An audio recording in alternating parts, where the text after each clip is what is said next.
Good day to be indigenous. Get up, stand up. They are going to become more brutal.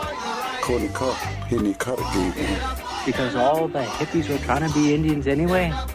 They're going to become more repressive because it's a matter of dollars and their illusionary concepts of power. Hey, Victor. We must live in balance with the earth. And also with recent happenings at Wounded Knee. I am awake. Welcome to Native Roots Radio presents I'm Awake, and I'm your host, Wakanja Hade. Hey, Kadagi to all my friends and relatives in four directions. You are listening to Native Roots Radio presents I'm Awake, and I'm your host, Robert Pilot. We discuss local, national, Native news and events. And as you know, Chujunk, portions of the show may be pre-recorded. I hear a couple times there, but as you know, Native issues. Oh, thank you. You saw Choka slipping there. Native issues are human issues, and human issues are Native issues. Yes, you are right, Dega. This portion of the show is supported by Strong Hearts Native Helpline. October's Domestic Violence Awareness Month, and Strong Hearts offers culturally appropriate support and advocacy for Native Americans.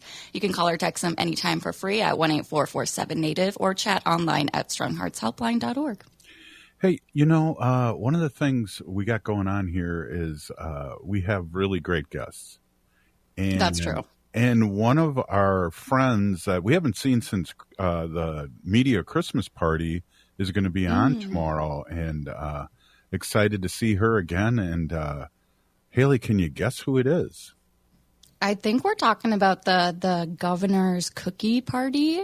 And my guess is Minnesota's First Lady, Mrs. Gwen Walz. Yes, we'll have Gwen on tomorrow, and that'll be exciting. And we haven't seen her in a while, and she's kind of busy. So it's really nice that she's going to spend some time with us tomorrow and talk over things. Yeah. Yeah. So Gwen Walz hopefully will be the next second lady of the United States. Coming up here. And yeah, we're going to talk about early voting, especially in Minnesota, which I saw Gwen and Governor Tim Walz and their son Gus actually went and early voted today. Wow, that's great. And Gus is a first-time voter, and we always talk about how important it is to be a first-time voter because you'll normally vote the rest of your life, and that's a good thing, and statistics show that. And I know I did, and my first presidential election was Reagan versus Jimmy Carter, and Ronald the Reagan ended up winning, and it's been a mess ever since. Yeah, something's definitely off here in our political parties most of the time, but yeah, it's exciting to be able to talk to Gwen, and I know Gus is a first-time voter. I voted in my first election. That was when I went off to college, so I think I voted up in the Duluth area, but I voted in every presidential election there's been since I've been able to vote, and then I also know people who have never voted in a presidential election, who didn't when they turned 18, and who still haven't voted. So yeah, I think that saying is true. I think when you do vote for the first time and you learn about it when you're 18, you are kind of more a lifelong voter. That gets to a point that I like to talk about, and they say that half the country's crazy MAGAs, but really it's a third of the country because half the country doesn't vote. Yeah, I know. He is. So he's something else. Well, I guess my point is it's not as many people as people like to say, and.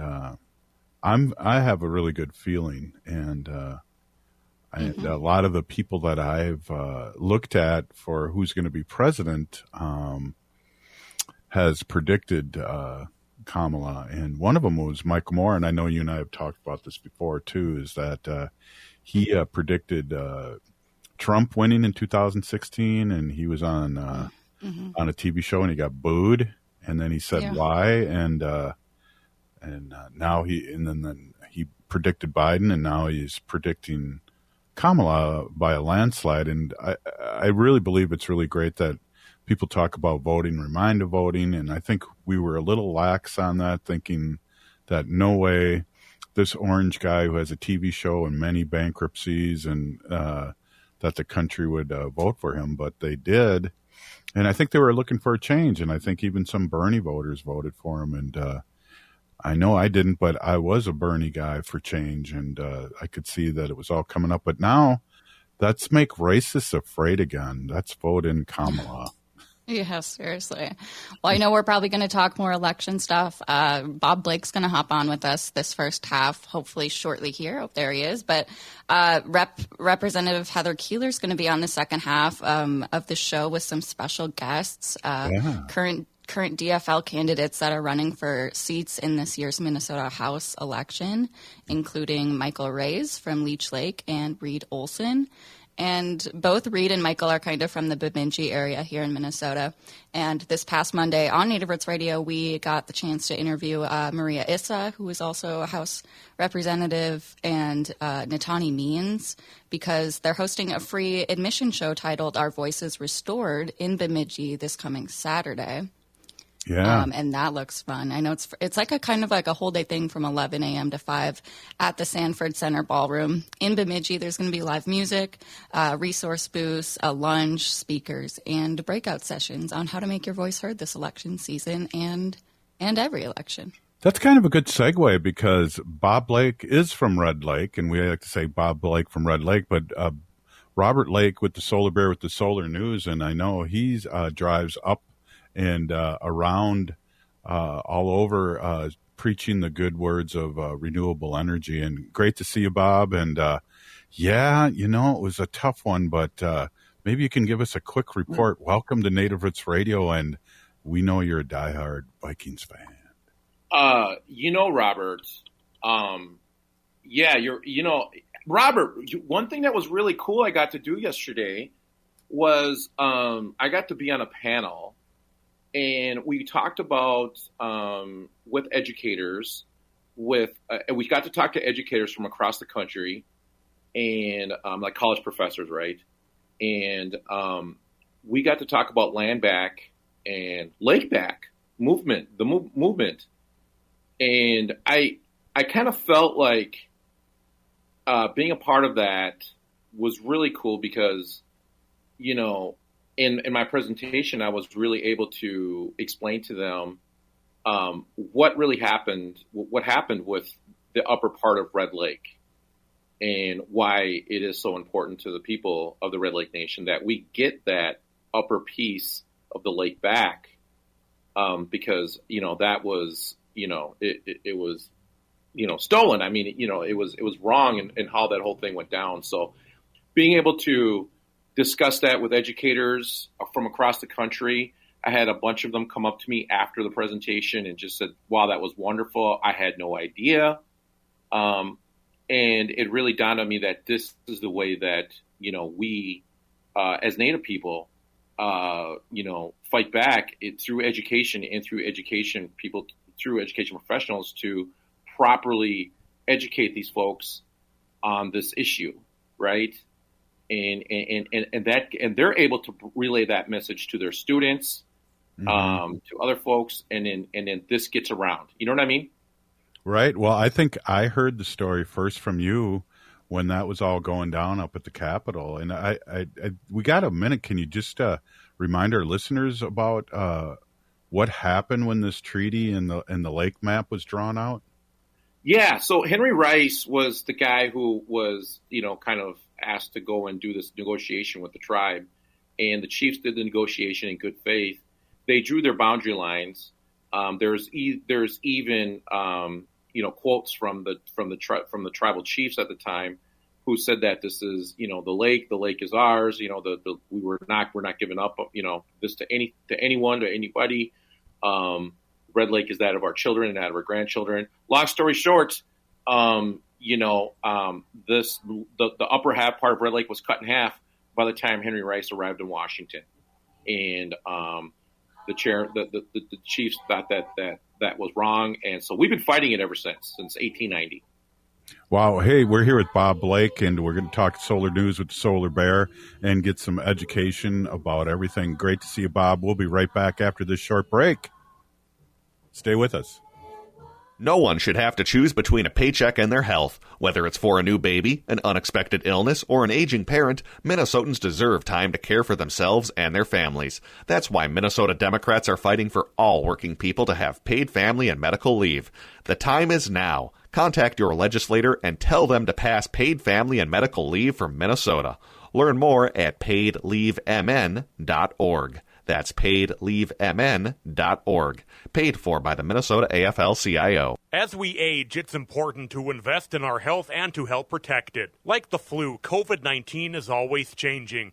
That's why it's important to stay up to date on your vaccines. By getting the flu and COVID-19 vaccines, you can renew your body's defenses and lower the risk of getting sick. Get your health boost and protect yourself against the flu and COVID. Find vaccines near you at vaccines.gov. Again, that's vaccines.gov. Vaccines.gov. Fossil fuel camps, like pipeline and oil drilling villages, are increasing violence against our indigenous sisters. Temporary workers from these camps have led to a surge in sexual assaults. In North Dakota, assaults on women rose by 75% after man camps arrived during the 2000s oil boom. We must hold big oil companies accountable for this violence and demand action. By electing leaders that prioritize the health and safety of our indigenous communities, we can fight back. Our vote is our voice. It's time to use it to protect our people, stand up for climate justice, and ensure a safe future for our next generations. Make voting a tradition, or MVAT, is about strengthening our Native communities. MVAT is here to boost our voter turnout and spark important conversations about the issues that matter most to us. Find your early voting location at sos.state.mn.us. Let's make voting a tradition so we can fight for the safety of our communities. Hi, this is Representative Sharice Davids from Kansas. I'm Ho Chunk, and you're listening to Native Roots Radio. And we're back to Native Roots Radio Presents I'm Awake, and this is Robert Pilot. This portion of the show is supported by Native American Community Clinic on Franklin Avenue in Minneapolis, honoring health and tradition. Hey, we have our friend Bob Blake, the Solar Bear with the Solar News, owner of Solar Bear, and also the CEO of the nonprofit Native Sun, and we love having our conversation about whatever Bob wants to talk about, but also he gives us some great insight, and there's so much knowledge that you have, Bob, that I just love hearing about what's going on around the whole world in renewable energy. Welcome back. Hey, Robert, I want to talk to you about Minnesota's clean energy jobs. We just set a new state record, Robert. 62,102 clean energy jobs, a new state record. Clean energy jobs grew at a rate nearly 5 times faster than the state's overall job growth, Robert. Wow. 71% of small businesses drive Minnesota's clean energy sector, meaning, Robert, that 70% of the region's clean energy business employed fewer than 20 employees. So it's small businesses that are really driving the clean energy boom in the state of Minnesota. And what does that mean, honestly, Robert? That means middle class growth. That means strengthening democracy. That means folks, are getting out here. They're taking advantage of the wonderful policies and incentives that are being set forth for our state legislators and, of course, federal, too, on this. And so this is what's really driving this economic boom. And, Robert, we know, because we talk about it here on Native Roots Radio, and we've been talking about it, Robert, for the last 7 years, that if we invest in clean energy jobs and manufacturing, that we will bring back the middle class, we will only strengthen democracy, and we will also be able to go ahead and lead in this sector in the Midwest and make Minnesota a leader, like maybe possibly having vice presidents in the White House and stuff like that. So I think that this is a perfect example of how we're doing that here in Minnesota, Robert. Absolutely. And kudos to you, Bob, because I just have to say, we give you a kind of a quick, short intro, but I know you speak all around Turtle Island to all these groups about renewable energy and what nations and tribes can do. And we've talked about it turning over the whole tribal governments in a good way. And, I just have to give you so much credit for all the work that you've done. And we don't talk about that a lot, but I know you're a humble guy, but it's amazing what you do and do for our community. Well, I got to go out to Los Angeles and accept this award next month. I'm getting asked to go out to the Navajo Nation and do a talk in December. Robert, honestly, right? Like, it's not about me. It's really about the work and our people. And I just feel so fortunate, Robert, that I'm in the position that I am in right now to be able to do this work, because there's nothing more that I love than Native people. I love our people so much. And to see us better, to see us healthy, to see us striving, and to see us leading in this space is really important, because let's be honest, Robert, I think it's important for Native people to do this because we are the only people in this government to have our own government. Right. And so, with that, we have a responsibility to take care of Turtle Island because, like I've always said, Robert, it was our responsibility before everybody got here. It's going to be our responsibility after everyone leaves. Robert, let me throw out a few more, few more of these statistics here real quick, because I just think they're mind-boggling and I think they're wonderful. I think some of the things, when people think, why is voting so important, or why is it not important, right, to vote? I just want to be able to say real quick that, the policies that are implemented by our state legislators and our federal legislators, one of the things that we need to do is defend the clean energy and clean vehicle investments. Okay, so we need our politicians to do that. Develop and fund federal and state workforce development programs. That's super important. Invest in transmission. So we got to be able to carry the renewable energy on the transmission lines, and advance state level clean energy policy. So, our state legislators, our federal legislators, if you're listening to this, these are the things that you need to focus on. And you as a voter out there, these are the people that you need to vote for, so we can continue to grow and create good, clean energy jobs, living wage jobs for our communities and for the great state that we live in here in the state of Minnesota. Absolutely. Good call. And, we have to vote for our sovereignty, and our relatives have to really understand that too. It's not 1928 right now. It's 2024, and we need to be at the table. And I, that was one thing that kind of came up yesterday in the talk yesterday when I was talking to the educators. One of the questions, and I just told them, I said, I can't change the past, but I can change the future, and I think that this is the way that we do that we strengthen tribal sovereignty is through energy sovereignty. At the same time, though, I don't think that we need to let go of these things that our past generations continue to fight for. You know what I mean? That they fought for back in 1890 are just as relevant today in 2025. Because they never, agreed to these terms. So we need to educate people about these kinds of situations and let them know that we're not going to quit and we're not going anywhere. And we'll still continue to resist, Robert, like you always say. Exactly. And those shirts that you gave out during the 100 shirts went, Haley, Bob was handing out resist shirts at the presidential convention, the first Native American convention in Iowa. And even some people we were resisting got the shirts. Yeah, he's handing them out to those people. Truth be told, Haley, there was, let's be honest, a lot of people coming at us there. And I just had all these shirts in front of me. And Robert said, hey, just hand out a couple here and there. Just let them, and then they all just attacked me. Yeah. Yeah. And I Free felt like, shirts. and I was the key grip, by the way. I was the key grip. Or Nice. was I the best boy? Or what was I again, Robert? You were key grip / best boy, and I was host and producer of Native Roots Radio, and so that means that you were bringing in the equipment in a good way. Oh, wow! I was in a bringing in secret the way. equipment the good way, and I was bringing in the T-shirts the good way too. Yeah. So,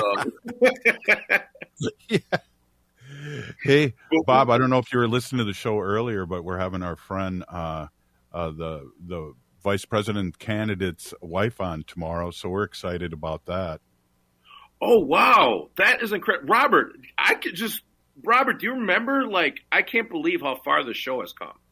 I used to Honestly. beg for guests, right? Beg Yeah. people to come on. Yeah, like we were just hanging out there in that basement and just like hooting it up, and it's like, people Is talk anyone about listening? this show now all over the place. Is anyone listening to this show? What's going on? I know, right? I hope so. Well, that's great, Robert. That she's coming on to enjoy to Gwen to Walls. support the show. Yeah, that's awesome. And we know, Robert, that we all got to get out here and vote. We've got to be able to show up at the polls. And let's be honest, Robert. I mean, if this happens, then we will have our first Native American governor, and that is huge. Mm-hmm. Yes, and we can say we know her too. That Right. And in community, she gives me one of those half a hugs, and it's good to see her. Peggy is so wonderful. She's so beautiful. She's so awesome. She's just the nicest person in the world, and I know she can't be everything for everyone, right? Like, that's impossible. But I mean, if we had to have someone that was like in that situation, I'm just saying Peggy's got to be pretty close to that. You know what I mean? So, I think she's wonderful, and I'm really super excited, and I'm so proud of her. Robert, Yes. and yeah. Yeah, we're excited, and we're at that age we're not intimidated by leaders, and we know that they put their pants on one leg at a time like everybody else, and it's exciting to see somebody as smart and down to earth at the same time as the lieutenant governor is. Yes, and then also not to forget all the other wonderful elected officials that we have, including yourself, Robert, that are doing the good work of the people and continue to fight for our and speak for our sovereignty in our rights, Robert. So kudos to you and the rest of the folks. And I think I saw you all had Heather coming up next or something. So State Representative Heather Keeler's up next. Yeah, that's awesome. Like, so proud of you guys, Robert, you and Heather. And that was great reminiscing with you about the days that we used to have to beg people to come on the show. Right. We filled the air. Yeah, we sure Robert, did. That was the solar news. That was the solar news with the solar bear. Hey, good to see you, Bob. Hey, up next, State Representative Heather Keeler, and she's got a couple surprise guests with hers. We'll be right back after this short break. Ho!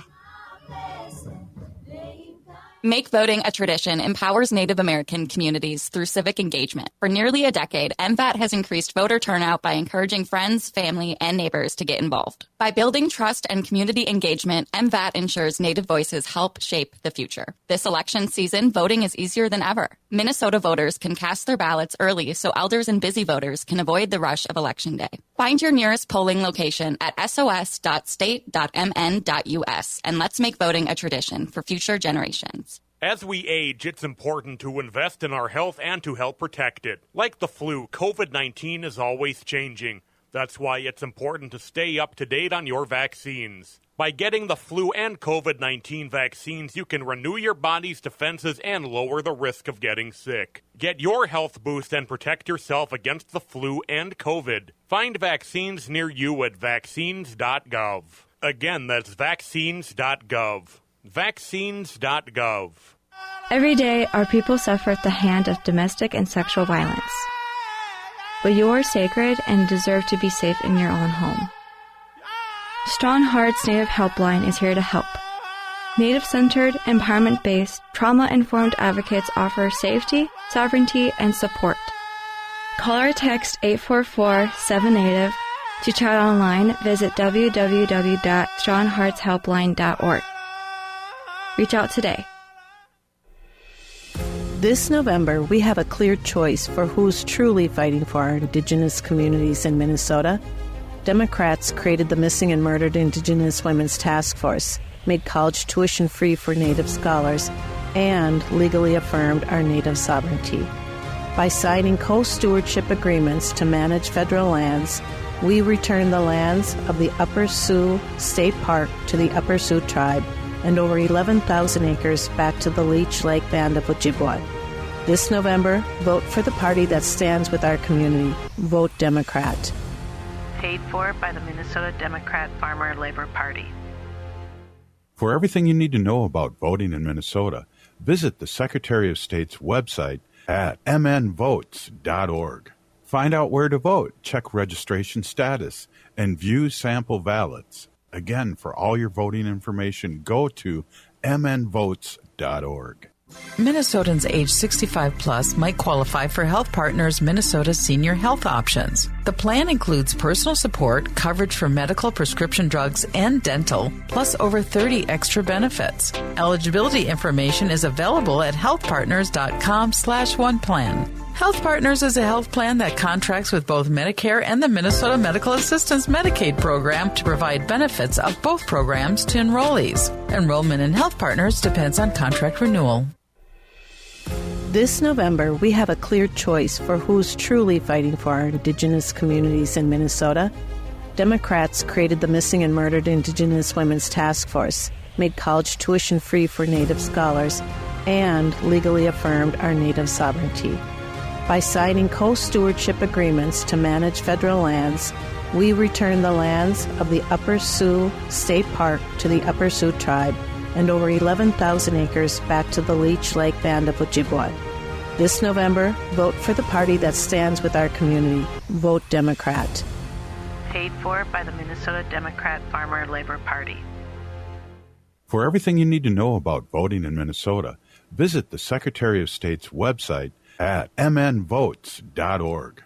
Find out where to vote, check registration status, and view sample ballots. Again, for all your voting information, go to mnvotes.org. You're listening to Native Roots Radio. This is Spirit from Reservation Dogs. Get up and listen.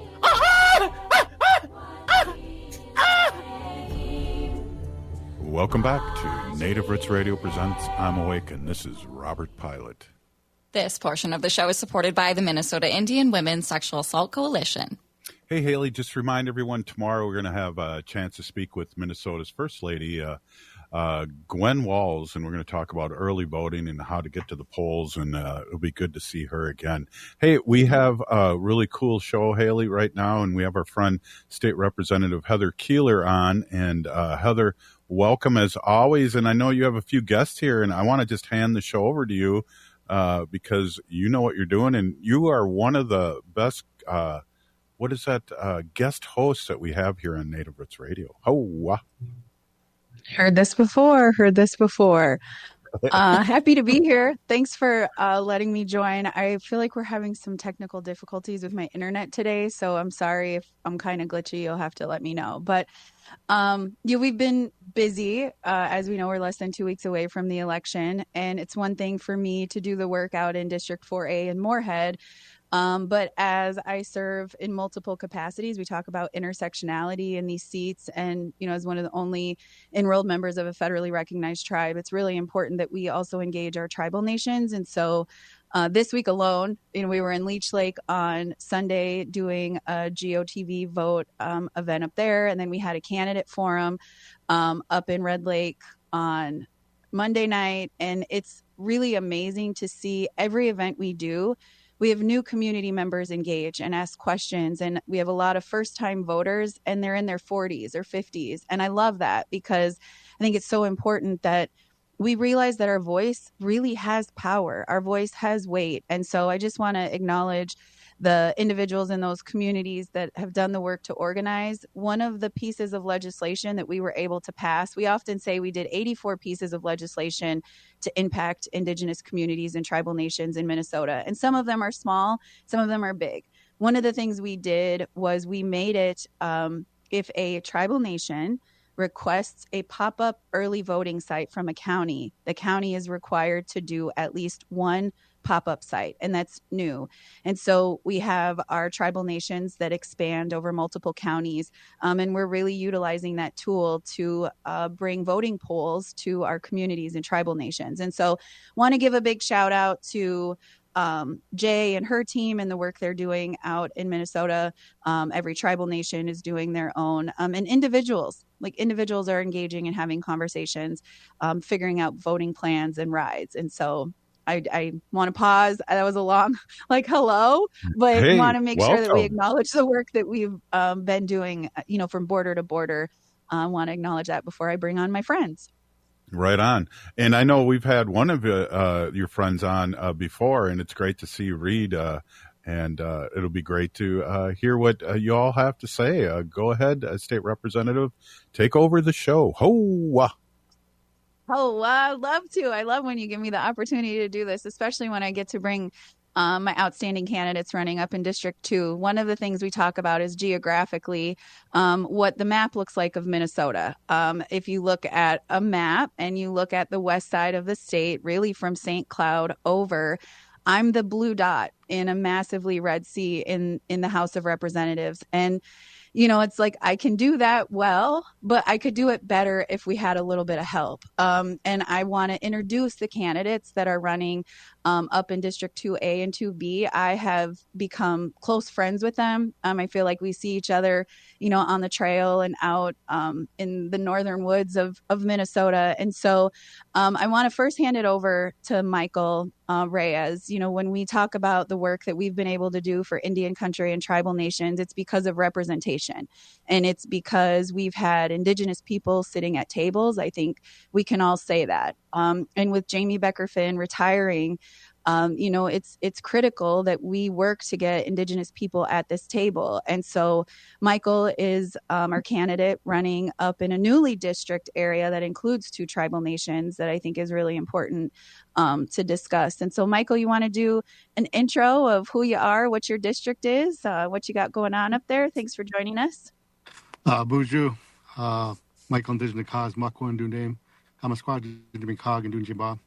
Hi, my name is Mike Reyes. I'm a enrolled member of the Leech Lake Band of Ojibwe. So the area I'm kind of running for here is, it encompasses 2 of the 3 largest reservations in Minnesota of Leech Lake and White Earth. So I'm enrolled on Leech Lake. I grew up here in Cass Lake. My father, he's enrolled in White Earth, and so I have a lot of family members over there too.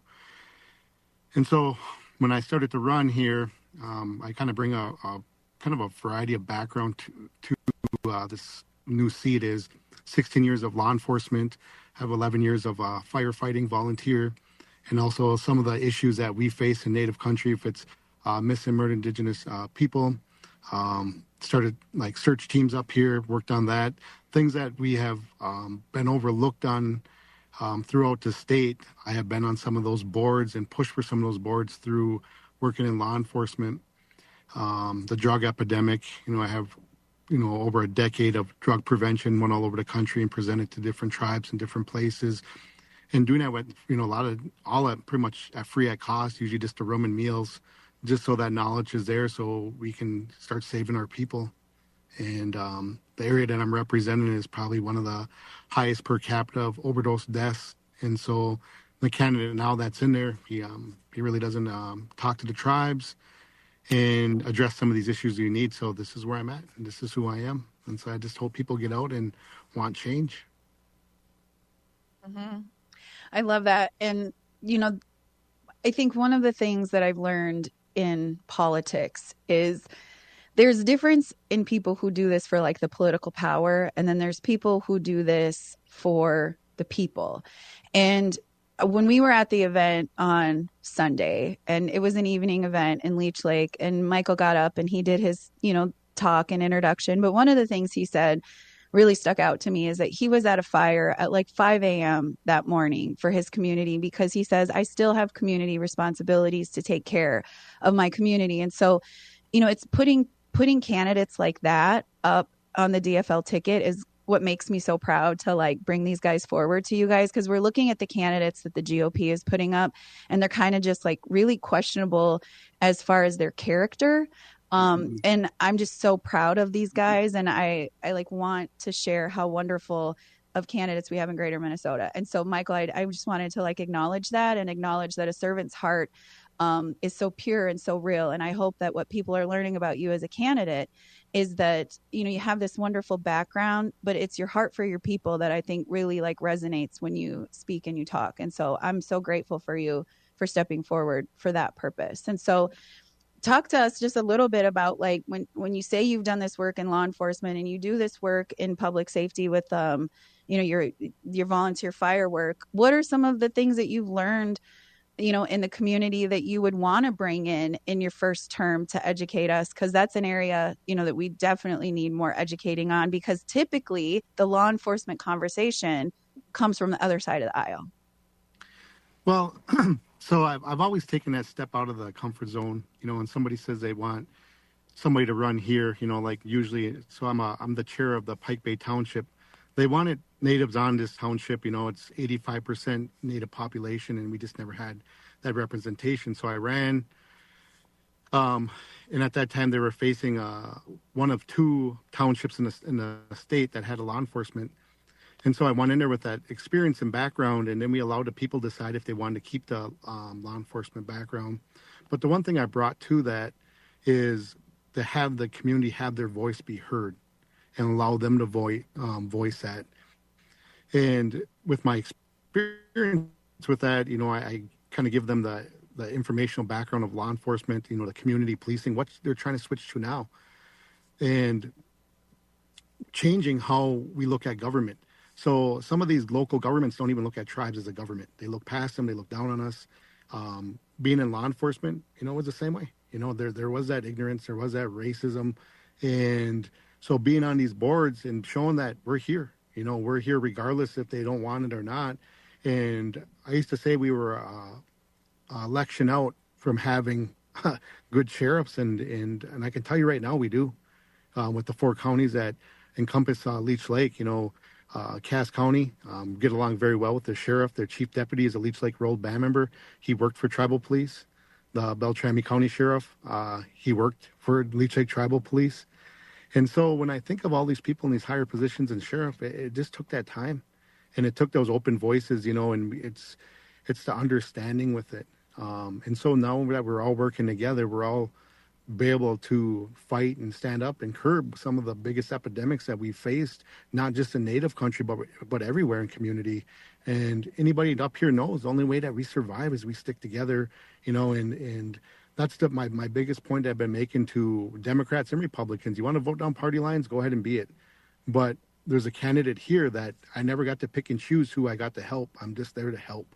And I'm there to try to make a difference in whatever it is. If it's me picking up trash, if it's me leading the charge, then that is. And so in the law enforcement, that's what I did. I would be on these committees, and I would voice my concerns. I'm not a quiet voice.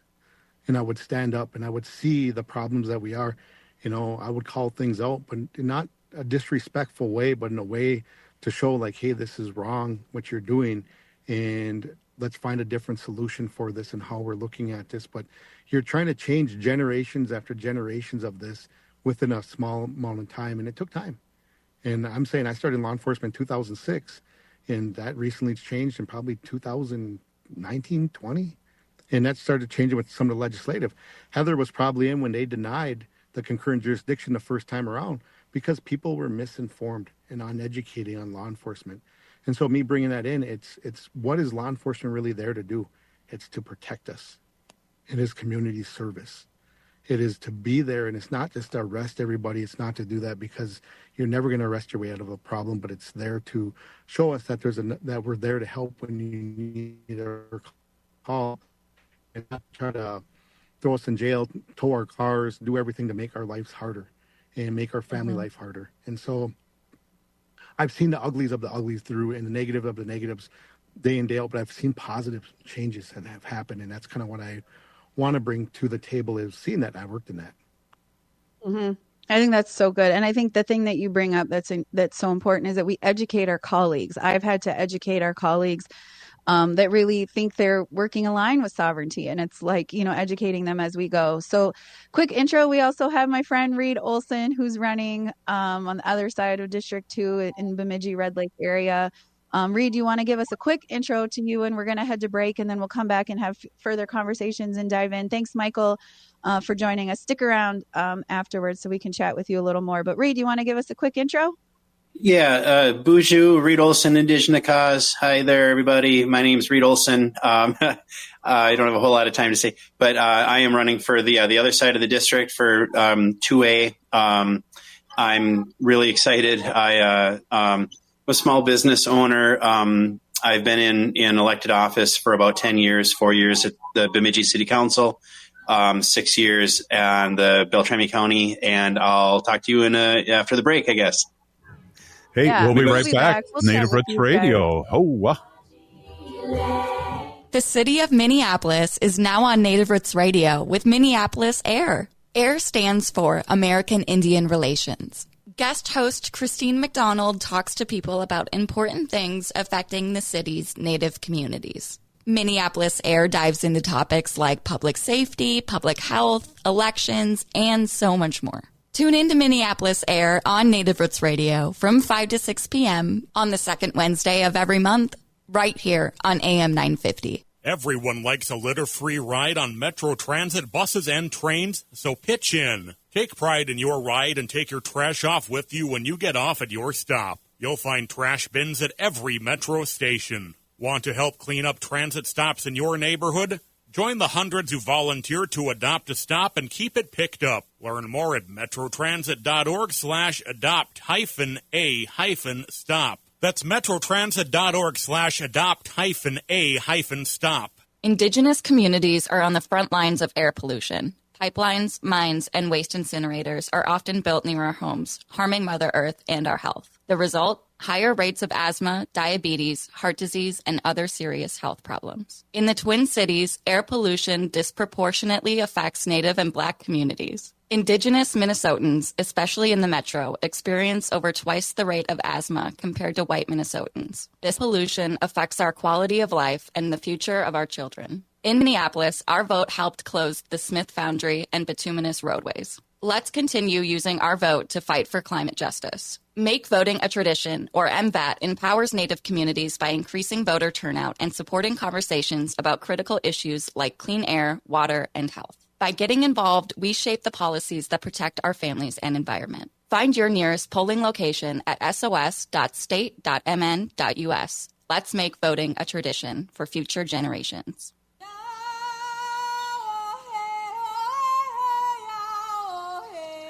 This is Leonard Peltier. I am in Coleman 1 U.S. Penitentiary, and I'm listening to Native Roots Radio. And we're back to Native Roots Radio presents I'm Awake, and this is Robert Pilot. This portion of the show is supported by Howling for Wolves, protecting wolves for future generations. All these northern boys, they didn't get it. I feel like they need to do that again, right? We got our northern wolves, candidates. right? Yeah, go ahead. Wait, go ahead. Go ahead, Haley. Howling for wolves for future generations.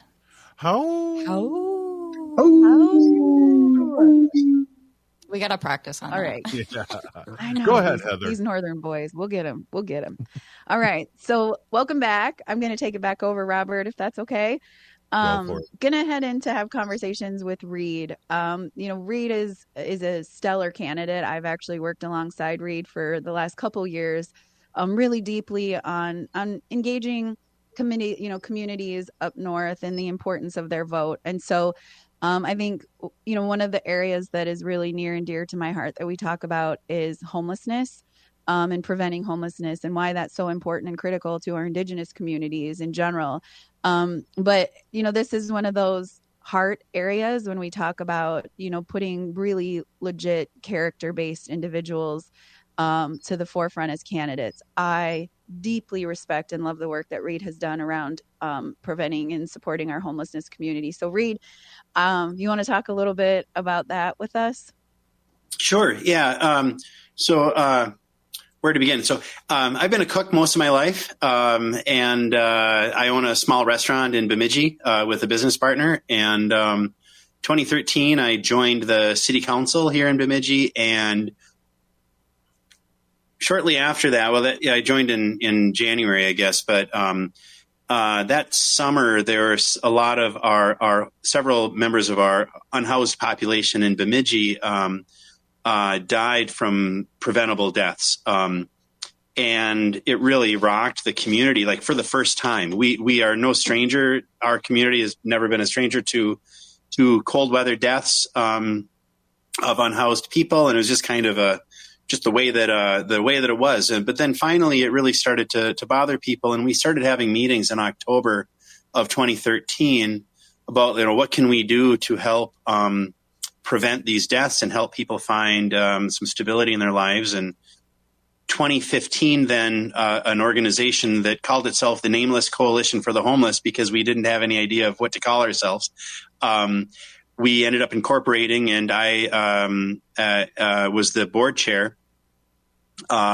We were able to raise some private funds and purchase a building to create a shelter. And in 2016, we opened up a 16-bed shelter. And now, almost 12 years later, we have a 26-bed shelter and a day center, and we serve, I don't know, last year we had close to 5,000 night stays at our seasonal overnight shelter. And right now our day center, we see 30 to 50 people a day, sometimes even more. And we work with partner agencies to try to help people find treatment if that's what they need, or therapy or stable housing or whatever it is. And like I said, I've been a cook my whole life and kind of stepped into this role. Now I'm the executive director of this organization. We have round-the-clock services, and I've really been learning just through hard knocks and just experience of how to run a nonprofit, how to get help for our people, for our neighbors. It's been really rewarding. Like I said before the break, I've been in elected office for about 10 years. On October, my restaurant will turn on Halloween, rather. My restaurant will turn 19. But really, the most rewarding work that I've ever done in my life is working with the unhoused population here in Bemidji. It'd be no surprise to people listening that Native Americans are overrepresented at our shelter. They make up about 25% of our population, but they make up about 70% of the people that we serve at the shelter. And so I have a real firsthand knowledge of how horrible, or I guess it's secondhand knowledge technically. But I work with a lot of people that are in crisis and see the struggles that they have and really understand the importance of building more housing in rural Minnesota to make sure that people can get housing that they need. I see the need for more treatment beds and treatment options, because when people are ready to seek treatment, a lot of times there's a 6-month waiting list. And if you've got a really severe dependency on methamphetamines or opioids, waiting 6 months can be a life sentence. It can be pretty bad. So, though there are many other things that I'm interested in doing when I get down to St. Paul, one of the primary things that I want to work on is building more housing and finding more mental health care and treatment options for people that really need it. This is an economic development issue as much as it is a humanitarian or compassionate issue. So very proud of the work that we've been able to do in this community. It wasn't easy to open up our shelter back in 2016. We got sued right away. And had to battle with that. So a lot of challenges along the way, but I think that as we've grown, the community sees us as an asset, and I'm excited to do more work at a larger scale down in St. Paul. Which is so important because, again, not only the geographic spread of having somebody at the table to talk about, the issues and the need in the service areas and all these barriers that we have. When we talk about representation, I think it's important that we have people who work in these service areas too. It's one of the coolest things that we've seen about the last couple waves of classes that have come in the DFL particularly, is we are coming in as nurses, flight attendants, liaisons, social workers, people who are really doing the work in real life time that are coming in to help make decisions on how to serve Minnesota. And so I love that. One of the things we've talked a lot about too, and I know we're running out of time, is we still have time left, and we still have time left to learn about these candidates and support them. We're knocking every day. I know that heading up north right now is really beautiful. The trees are lovely up there. I've been up there the last couple times. I know we're past the peak, but we'll start with Michael. Do you want to let us know some of your campaign needs in this last push? Let us know how people can engage, and then we'll head over to Reed to do the same. I think one of my biggest needs right now is, to make sure that Indigenous people know that they have, it's their right to vote too. That's one of the biggest, things that I've faced, and that's even with my own family, is, this isn't our election. We have our own tribal election. And so I guess my need out there is, all those that, have friends and relatives that are up in these areas, to let them know that they can vote. Their vote's going to change these elections. They're going to push people like me and Reed into an area that has always had a higher representation of Native people, but they don't vote. And, some I need is just getting them out to vote. I'll have a door knocking event coming up. I think it's Sunday or Friday. We're just kind of setting that up, and we will do a Helga Township, From Township, which is in Beltrami County. But that's one of my biggest needs, is just to let people know that, get out there with their relatives and let them know that our vote does matter. So, yeah, that's important. And I think that's critical, because we also say some of these elections are coming down to like 12 votes. And you don't want to come from a community that you feel like just you and your friends needed to go show up, and that would make the difference. All right, Reed, let us know how we can engage with you, things you need, events you have coming up in these last couple days. We'll be door knocking every day until the election. We're going to be door knocking this weekend, like Heather said. Get on up here while there's still, we're past peak, but it's still beautiful up here. So spend a weekend up here. Come up here on Saturday or Sunday. We'll be door knocking. We could also use some more money. So check out our website and send us some money. If you can't make it up here, tell your friends though to vote. Remind people with felon records that they can vote if they're out of prison. You don't have to be off paper. Get out there and vote. That's what we need more than anything. We just need you to show up. We also need to make sure that you help get your relatives to the polls. Make sure you have rides set up. Engage, educate, and get involved. Chimagwich.